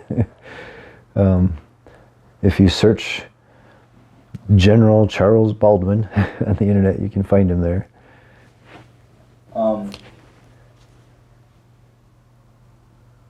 So you had this team while you were in Ranching Law. I was about to say Ranching Law.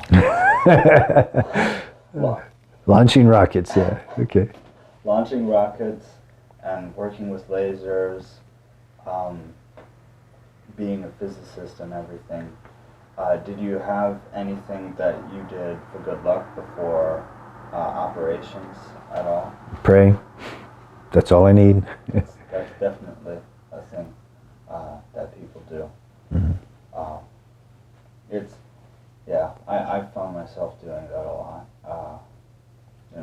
Before games or before matches or really anything. Did you ever find yourself praying in the moment? All the time. I believe that we're in a constant attitude of prayer. Even right now, I have this sense that God is here, hearing everything I say. And if there's something I'm worried about, I don't even have to express words, just a thought, a conceptual thought. I believe He knows it. I believe that too. I mean, I think that a lot of people think you actually have to like get down on your knees, you know. There's a time and a place for that. Yeah, but I try to say to people, like, I find myself like praying like while I'm being like, you know, while I'm like on top of somebody pinning them or the reverse okay. or something. You Yeah, know? when you're on your back trying to get off, Lord help me. Yeah. Or, I talk to God when I run. My mind gets really clear when I'm running. yeah. That's a good time. I have it. Maybe it's just me being a bigger guy, but I have trouble running. So Yeah. I tried to run during quarantine, and I hated running by myself. I just didn't like the feeling of it. I'm an extreme introvert. One of the things I like about running is being by myself. Yeah. I like to run in the woods, running through the forest all alone, me and God. It's a good time.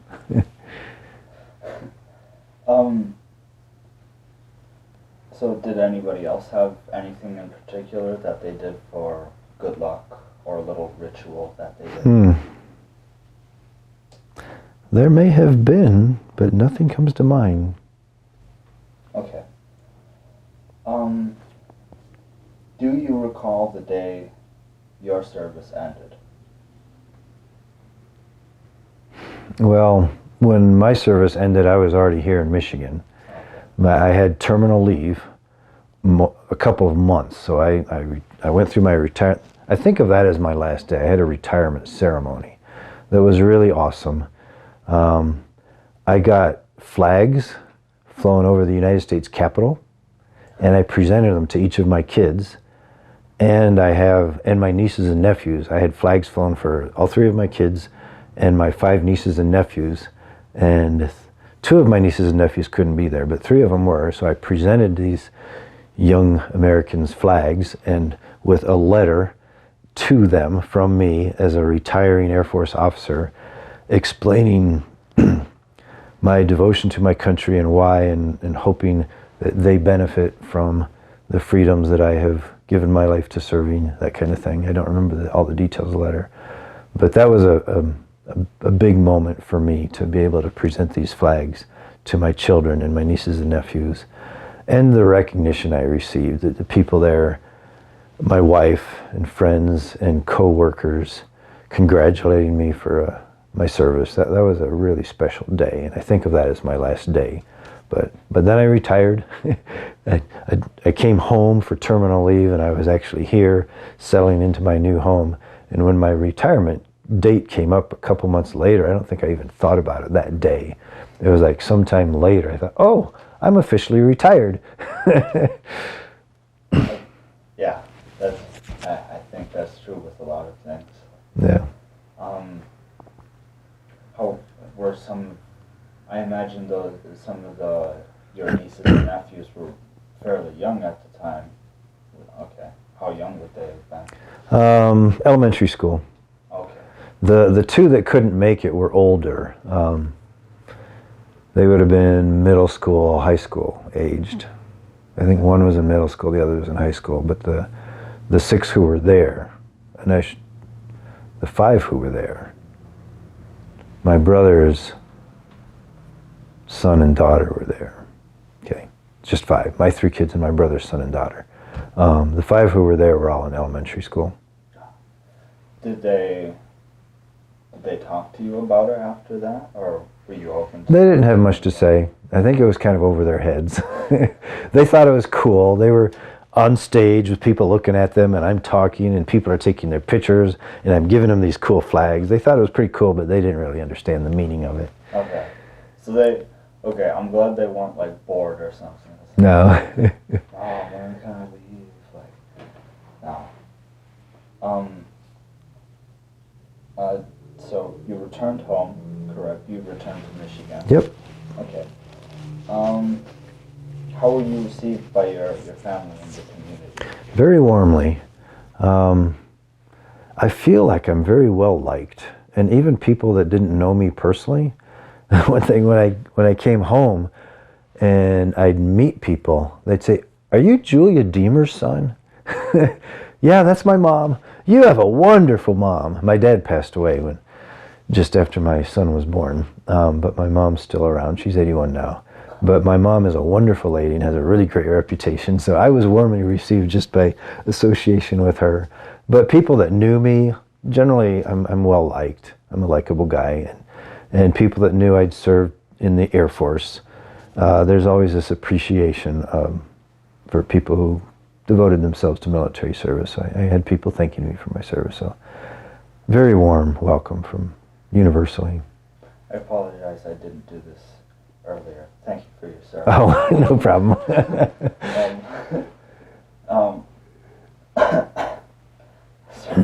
No problem. Yeah, I'm glad that you had that experience. Did you ever have people disrespect you? Never.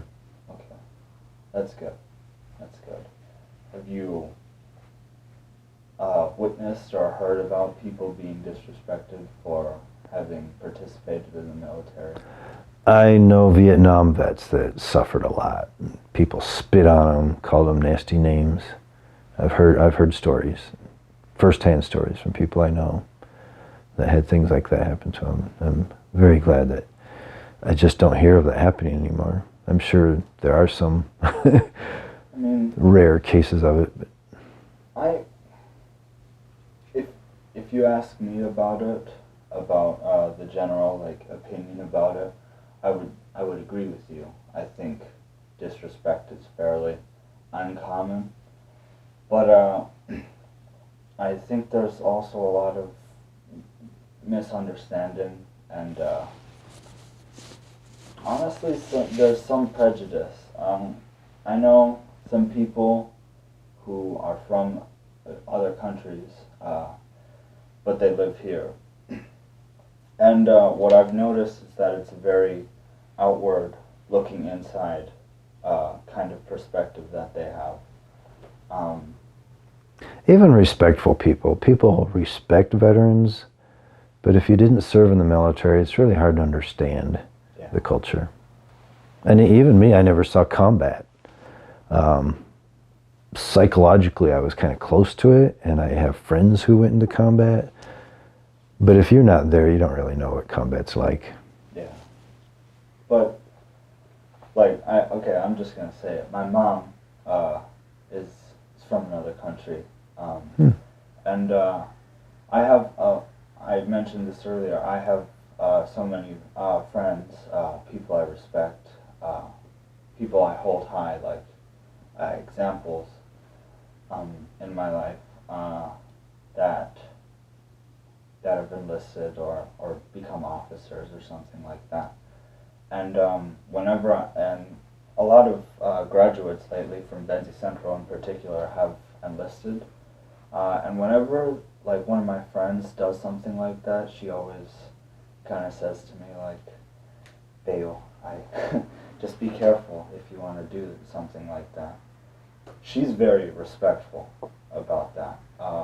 I've known people who show gratitude for military service, but they don't want their own children serving in the military. Yeah. Which is kind of sad.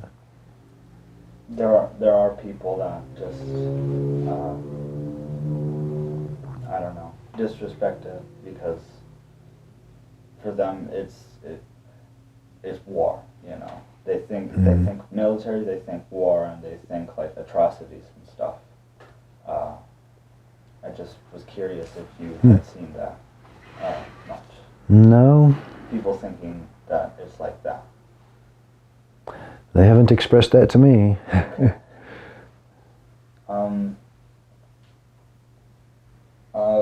How did you readjust to civilian life? Well, I got busy. I moved into a new home.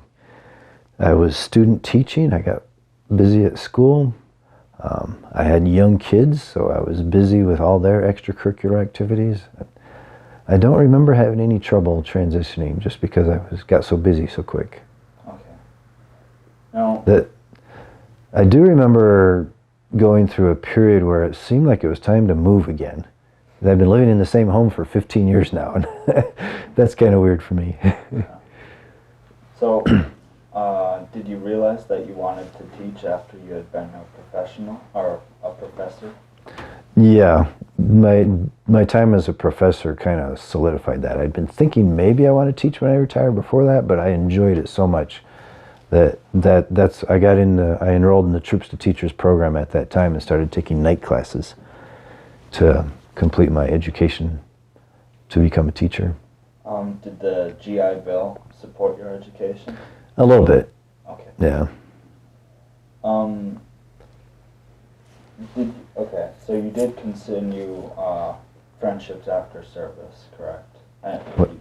you said you are still friends with people you met back then. Yeah. My lifelong best friend I met at the Air Force Academy. He was an F-16 pilot and then an F-111 pilot. He passed away from cancer a couple years ago, and I still feel that loss. He's a part of me. Yeah.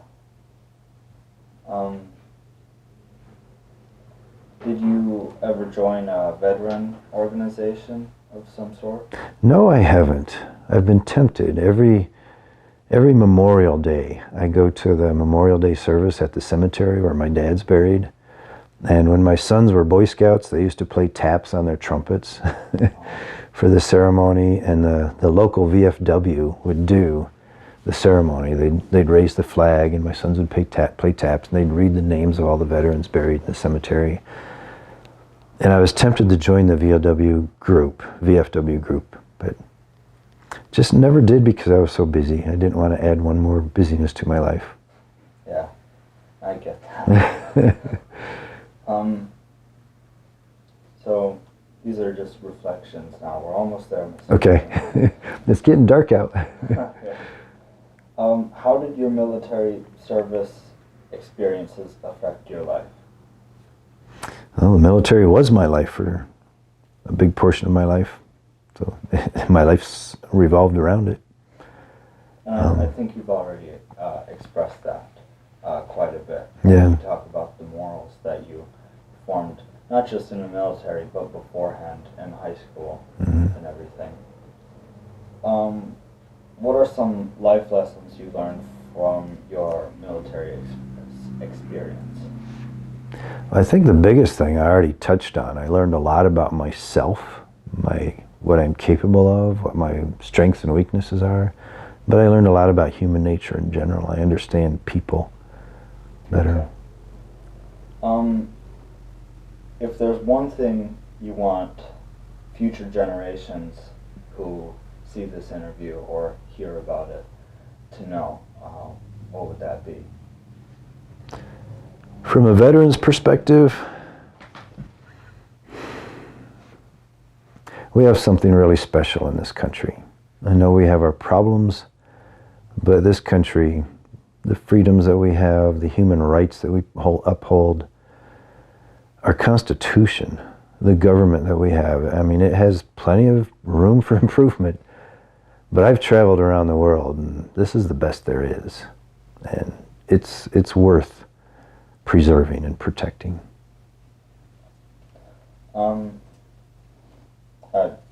It's pretty much the end. Okay. Is there anything you would like to add that we haven't covered at all? No, we covered a lot. It would be fun to tell my grizzly bear story, but I think we've rambled on long enough. Okay. Is there anything you've always wanted to share about your service that you never have? Nope. I'm pretty open talking about my experiences and philosophies. I mean, it seems like you tell it to a lot of your the classes that you sub for, or at least part of your life story. Like Yeah. Most of my stories are the fun ones that elementary students enjoy hearing. But I try to put a little life lesson and even science lessons into my stories when I can. Yeah.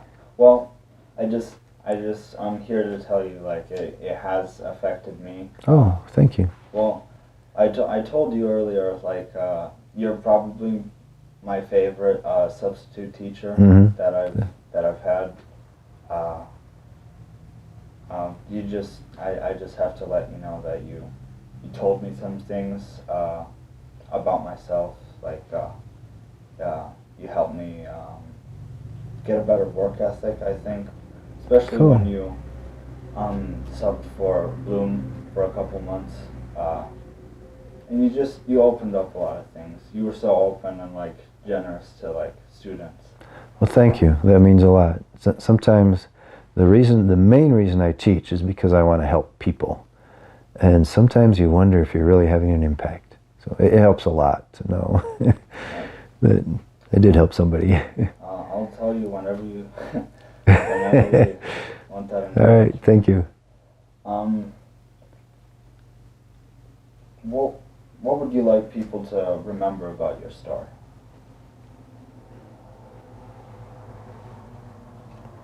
I just hope the story sticks. Is there anything else you want to talk about? No, I think we've covered a lot. Thank you, Liam. This has been fun. Okay. Well, that's basically the end. All right. Thank you so much for doing this for me. This is helping me so much. I hope it helps you at least a little to, talk about these things with somebody. This is something that I personally want to do, kind of for a living. So I'm so happy that I was able to talk to you, somebody I respected for a very, very long time. Thank you very, very much for. Well, I hope this experience was helpful to you and will prepare you for whatever you plan to do with it in the future. Thank you very, very much. Okay, so this is the end of my Veterans History project. Should I go ahead and turn this mic off? After I... Okay. The date is December 5th, 2020, and thank you very much, Mr. Deemer. You are welcome.